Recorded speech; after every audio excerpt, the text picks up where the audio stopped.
សំណាក់ទៅហើយដែលអូននាងឆ្លើយមិនស្នេហ៍រូបបងខុសគ្នាស្នេហ៍ស្រីតែម្នាក់ឯងជាមនុស្សឆោតលួងចិត្តចង់ស្រវាចាប់ផ្សាយ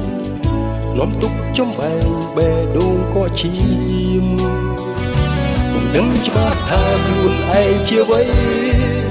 ស្រមៃឥតស្គាល់ទំនៀមស្នេហ៍មានបំរាមហាមទុកយូរហើយណាជាយាមចាក់ចេញឆ្ងាយពីរូបអូនព្រោះខ្លួនគ្មាននៃស្នេហាបេះដូងភាសាចចាមិនអាចត្រូវគ្នាឡើយការស្និទ្ធស្នាលឲ្យបងនឹកស្មាន